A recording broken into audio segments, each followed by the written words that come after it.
Al amanecer del 6 de septiembre de 1930, la sirena de la base aérea de El Palomar sonó dando inicio a la sonada. Un avión partió para arrojar panfletos con la proclama revolucionaria sobre Buenos Aires. Desde el colegio militar, Uriburu pidió la renuncia al vicepresidente Enrique Santamaría. El presidente Hipólito Yrigoyen ya había renunciado, e inició su marcha sobre la capital federal con algunos escuadrones de caballería, cadetes y civiles que no sumaron más de 1.500 hombres.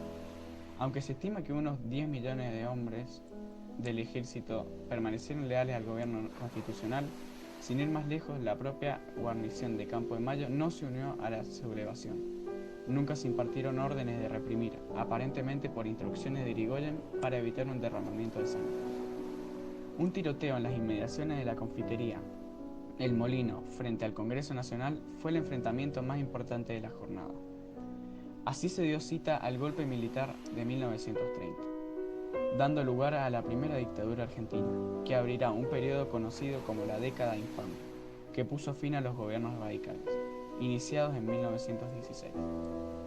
Este quiebre de la legalidad democrática burguesa en el país fue un gran intento de restauración conservadora y oligárquica.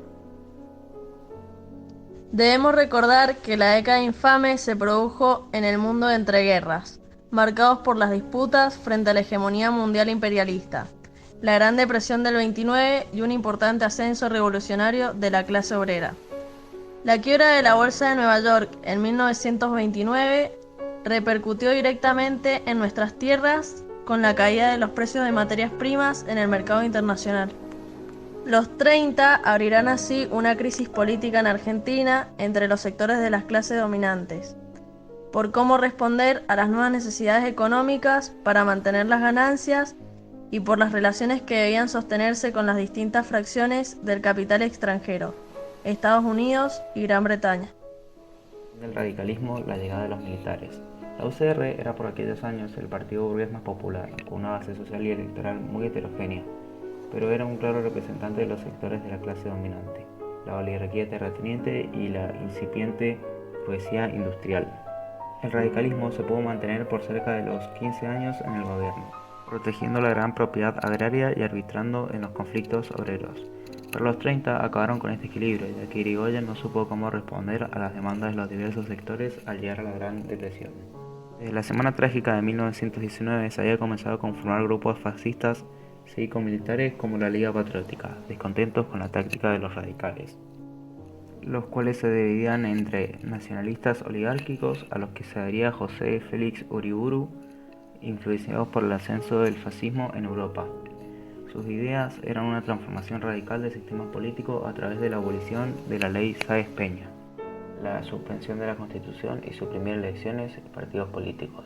Por otro lado, se encontraban los liberales, cuya intención era no salirse demasiado de los carriles institucionales.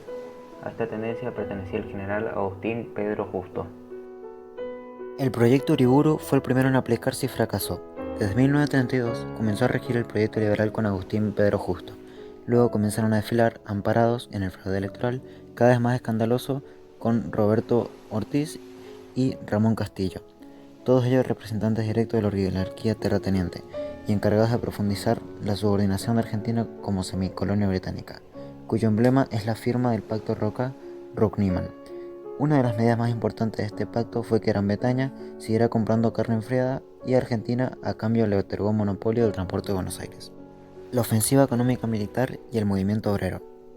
Inmediatamente después del golpe del 6 de septiembre, el gobierno militar se puso a disposición de los patrones, deportó obreros, encarceló activistas y sumó, a su triste haber, los primeros desaparecidos de la historia argentina moderna. El movimiento obrero venía de una fragmentación de sus filas, que se expresaba en la existencia de 3 centrales sindicales de diferentes orientaciones ideológicas: la Confederación Obrera Argentina, socialista; la Unión Sindical Argentina, la sindicalista; y la Federación Obrera Regional Argentina, anarquista. El 27 de septiembre de 1930 se unificaron en la Confederación General de Trabajo. Sin embargo, esta unidad no produjo una orientación para enfrentar el golpe, más bien desaconsejaron huelgas y llamaron a confiar en el nuevo gobierno. Se consolidó la tendencia a establecer acuerdos con los gobiernos burgueses. También se redujeron salarios de los empleados públicos, aumentó drásticamente la desocupación y la explotación de los obreros ocupados mediante largas y penosas jornadas de trabajo.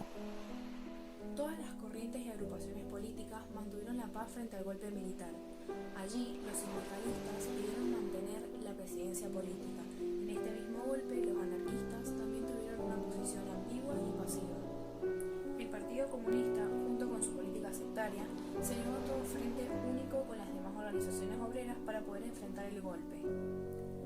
Como el movimiento obrero llegó al golpe desorganizado y sin una dirección revolucionaria, generó el declive del anarquismo como organización dentro de la clase trabajadora. Sin embargo, a pesar de los intentos gubernamentales de terminar con la organización de los trabajadores, la década del 30 expresó una convulsiva etapa que mostró la potencialidad de la clase. En 1932 se reanimó la conflictividad obrera, llegando ese año a producirse 105 huelgas. La década infame, que atravesó los 30, comenzó a erosionarse en los primeros años de la década del 40, llegando a producirse un nuevo golpe de Estado el 4 de junio de 1943.